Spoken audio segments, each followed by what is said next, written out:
Assalamualaikum warahmatullahi wabarakatuh. Hai semuanya, balik lagi sama aku Amira Putri Nawal ID.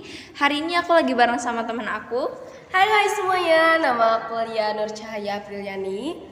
Jadi gimana kabarnya Lia? Sehat? Alhamdulillah nih sehat.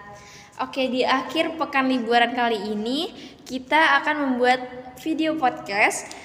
Dan perlu digarisbawahi bahwa podcast kali ini dibuat untuk memenuhi salah satu tugas sejarah Indonesia dengan tema Wali Songo dalam penyebaran agama Islam di Indonesia.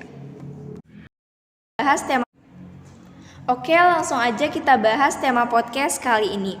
Nah, Wali Songo itu dikenal sebagai penyebar agama Islam di tanah Jawa pada abad ke-14an. Mereka itu tinggal di wilayah penting loh, kayak di pantai utara Pulau Jawa ya, ada di Surabaya, Gresik, Lamongan, Tuban di Jawa Timur, Demak, Kudus, Muria Jawa di Jawa Tengah, dan Cirebon di Jawa Barat ya. Nah, gimana lagi sih?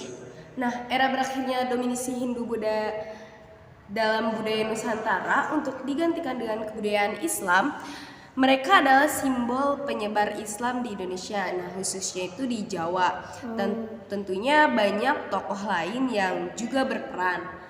Nah, namun peranan mereka yang sangat besar dalam mendirikan kerajaan-kerajaan Islam di Pulau Jawa itu juga pengaruhnya terhadap kebudayaan masyarakat secara luas serta dakwah secara langsung membuat kayak para Wali Songo ini lebih banyak disebut dibanding yang lain. Jadi ini juga ada beberapa nama-nama para Wali Songo. Nah, aku jelasin sedikit ya, nanti kamu lanjutin.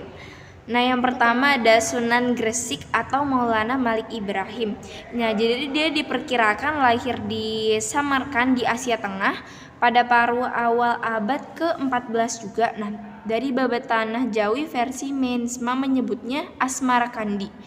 Mengikuti pengucapan lidah orang Jawa terhadap Asmarakandi dalam cerita rakyat, yang ada bisa juga yang manggil tuh kakek bantal. Aku nggak ngerti sumpah. Sunan Ampel, oke. Raden Rahmat ya Sunan Ampel itu. Iya. Kayak Sunan Ampel itu bernama asli Raden Rahmat. Nah, ia umumnya dianggap sebagai sesepuh oleh para wali lainnya. Nah, pesantrennya bertempat di Ampel Denta, Surabaya dan merupakan salah satu pusat penyebaran agama Islam di Ada tanah Jawa pesantrennya itu. juga ya. Oke, ada Sunan Bonang atau Makdum Ibrahim sih, Makdum Ibrahim ya. Iya kayaknya. Nah, Sunan Bonang adalah putra Sunan Ampel loh. Jadi dengan Nyai Ageng Manila. Nah, putri Adipati Tuban yang bernama Arya Teja. Nah, Sunan Bonang banyak berdakwah yang melalui kayak kesenian gitu loh untuk menarik penduduk Jawa agar memeluk agama Islam. Menurut aku nih Kreatif banget ya, iya. Oke, lanjut ada Sunan Derajat. Sunan Derajat. Oke, Sunan Derajat ini adalah putra Sunan Ampel ya. Nama asli dari Sunan Derajat adalah Masih Munat. Wah, Masih Munat. Wah, gila sih, ini aku baru denger ya nama-nama kayak Masih Munat namanya. Masih Munat nantinya terkenal dengan nama Sunan Derajat, nama sewaktu masih kecil. Oh, jadi ini tuh nama sewaktu masih kecil dia. Oh ya, nama sewaktu masih kecil dia adalah Raden Kasim, nama Lebih kita kenal Iya, oke. Sunan Derajat terkenal juga dengan kegiatan sosialnya. Dialah wali yang melapori penyatuan anak-anak yatim dan orang sakit.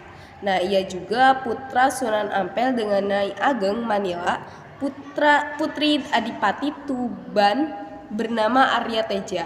Nah, Sunan Derajat banyak berdakwah kepada masyarakat. Kebanyakan ia menekankan kedermawanannya, kerja keras, dan peningkatan kemakmuran masyarakat sebagai pengamalan dari agama Islam. Pesantren Sunan Derajat dijalankan secara mandiri sebagai wilayah pendidikan bertempat di Desa Derajat, Kecamatan Paciran, Lamongan. Tembang mencapat pangkur disebutkan sebagai ciptaannya. Gamelan Sigomengkok peninggalannya terdapat di Museum Daerah Sunan Derajat Lamongan. Sunan Derajat diperkirakan wafat pada 1522. Oh, jadi di Museum Daerah Sunan Derajat itu Lamongan, Sunan Derajat diperkirakan wafatnya itu pada tahun 1522. Wah, udah lama banget ya ternyata. Iya. Nah, oke lanjut. Ada Sunan Kudus, yaitu adalah putra Sunan Ngudung atau Raden Utsman Haji dengan Syarifah Ruhil atau Dewi Ruhil yang bergelar Nyai Anoman Yuran binti Nyai Ageng Melaka binti Sunan Ampel. Wah. Sebagai seorang wali panjang juga ya. Iya, panjang juga. Jadi Nah, susah. Sunan Kudus itu memiliki peran yang besar dalam pemerintahan Kesultanan Demak, yaitu sebagai panglima perang. Wah, keren. Oke, lanjut ada Sunan Giri, yaitu putra Maulana Ishak. Nah, Sunan Giri merupakan murid dari Sunan Ampel dan saudara seperguruan dari Sunan Bonang. Berarti ada sangkut pautnya juga ya? Oke, iya.